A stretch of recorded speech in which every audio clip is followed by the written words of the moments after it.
We've learned those tricks nowadays, and now we don't have that kind of disease. But this long history of learning how not to fool ourselves, of having utter scientific integrity is, I'm sorry to say, something that we haven't specifically included in any particular course that I know of. We just hope you've caught on by osmosis. The first principle is that you must not fool yourself, and you are the easiest person to fool.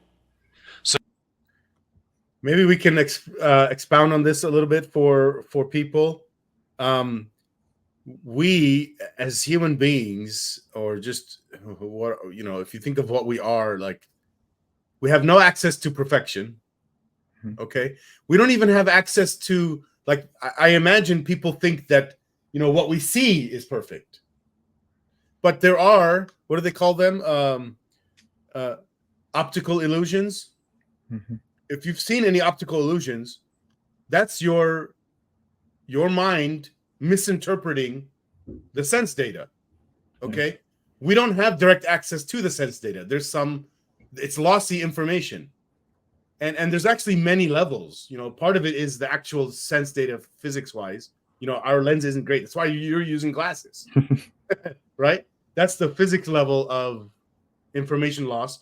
But there's another level where the mind is interpreting that sense data. There's that interpretation step.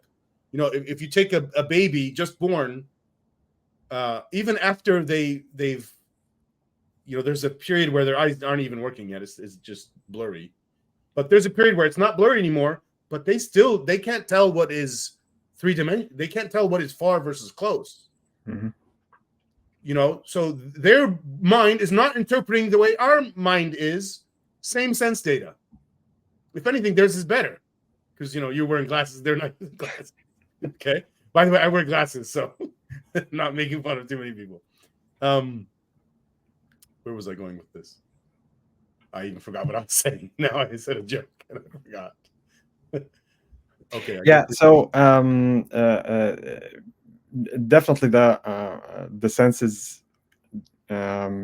There are so many different experiments that would show you surprisingly how poorly not only your vision but also how your brain constructs the whole picture. There is a very, very nice book by the recently deceased Daniel Dennett about consciousness. Okay. It actually goes in a lot of details about these illusions and how the whole thing works.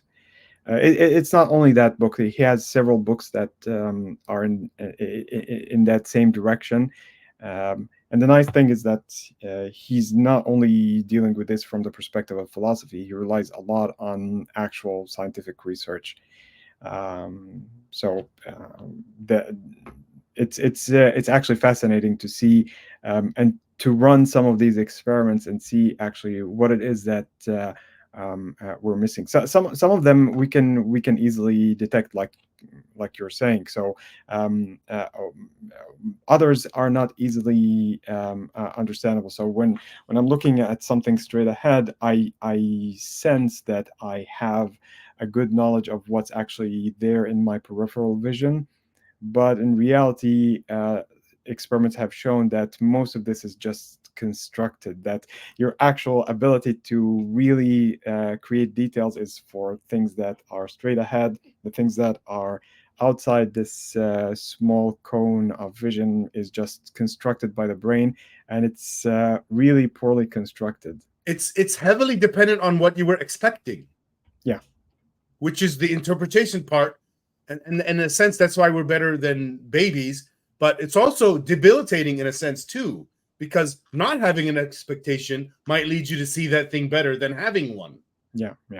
And then there's some of the interpretation, not even just sense data. Okay, as an example, one time my father saw my face and I was doing the squinting thing. He thought I was angry. I'm not angry. The sun is right in my face.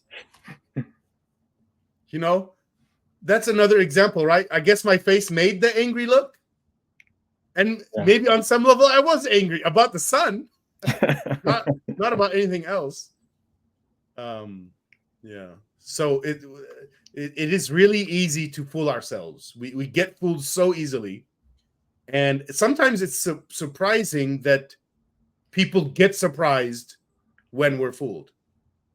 I'm surprised when people get surprised that they get fooled or that I'm fooled, you know? Yeah, this is Because I can tell that in some areas of their knowledge, they expect a lot of foolery, and in other areas, they're not really doing that. Yeah. So let's move on here. So you have to be very careful about that. After you've not fooled yourself, it's easy not to fool other scientists.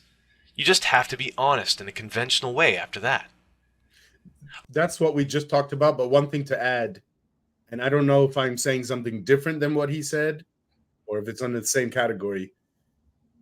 You know, we were saying earlier, if I see someone as a very smart person, there could be an appeal to authority there. But charisma can have an effect. And one way, okay, charisma it's a lot of things, but one of the aspects of it is looking confident in what you're saying. Okay. Yeah. If I look confident in what I'm saying, other people can be fooled by just my confidence in it. True. Yeah. And the opposite can happen too. Scientists often are very expressly saying things like, we could be wrong. But then other people who don't really know what science is can look at that and say, oh, that means they're wrong. Look, they're not confident. Yeah. Yeah. That actually connects with the idea of many scientists are actually ill-qualified to directly converse with the public. It's like there is a kind of a complete disconnect between what they want to convey and what they actually convey. Now, in certain places where you have the scientists needing the support of the public for funding and things of that sort, you end up with a slightly different situation where the scientists actually do become more savvy when it comes to the way that they you present. almost have to use the language that they're used to instead of the language we use in science.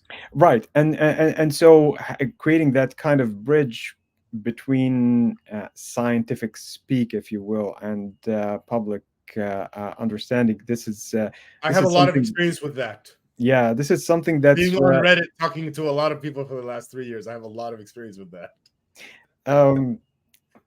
So there is something to say about some scientists bearing part of the blame in this case, because if you're really trying to deliver something that's trying to reach as many people as possible, you probably should work on looking at how you think about this normally as a scientist, and then looking at what sort of way you can do in order to present that to the public. So if you're going to be involved in education, yes. Exactly. Feynman is a great example of someone who's actually capable of bridging that gap so seamlessly that he does have the charisma, he does have the ability to present that figure of authority, but at the same time, he doesn't give you the sense that he's talking in a completely different language. He's talking in a language that you can understand.